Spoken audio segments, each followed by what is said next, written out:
There's nothing Palantir's investors hate more, SPACs. Were they a big mistake, a scam, or a genius strategic move?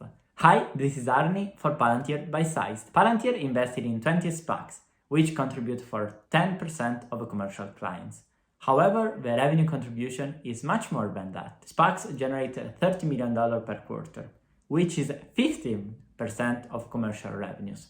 This means only one thing: SPACs pay a lot. In particular, each SPAC generates around $8 million per year. This compares with Palantir Group average revenue per client of around $6 million. Government, $10 million. Commercial excluding SPACs, $4 million. In other words, SPACs pay 2x the other commercial clients despite being tiny early stage companies. What Palantir did with SPACs is basically invest $400 million now. Expect to receive $800 million in 5 years. Meanwhile, Palantir is invested in equity, which could go to zero, and some of them will probably do, or go into the moon. Framed this way, SPACs are not that bad. But there could be more than just financial reasons for that. As we mentioned in the other video, Palantir clients could be seen as a network, an enterprise network.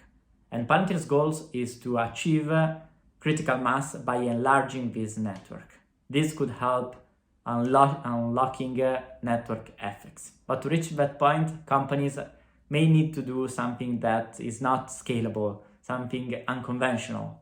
For instance, Airbnb knocked door by door just to recruit new users. Reddit created accounts and pushed content just to make the appearance the platform is alive. So the idea is that in order to scale, you may need to do things that don't scale just to accelerate the adoption. Palantir SPACs could be seen in a similar way. Palantir is not going to invest again in SPACs, fortunately, but they could be very helpful to meet SPACs partners, suppliers, talents, and even more important, to test how its solution work with an early stage company. Because to become the operating system for a modern enterprise, Palantir needs to learn how to support these potential emerging unicorns. So SPACs, in essence, good revenues, very little impact on Palantir's financial health.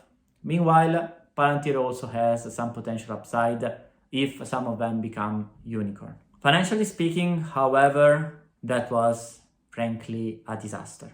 $400 million invested, now that is worth around $100 million. The timing was quite bad. But that doesn't mean SPACs were completely a bad idea. They could be helpful to reach critical mass to unleash network effects. To learn more about my work, you could subscribe at the link below. Thank you and see you in the next one. Ciao!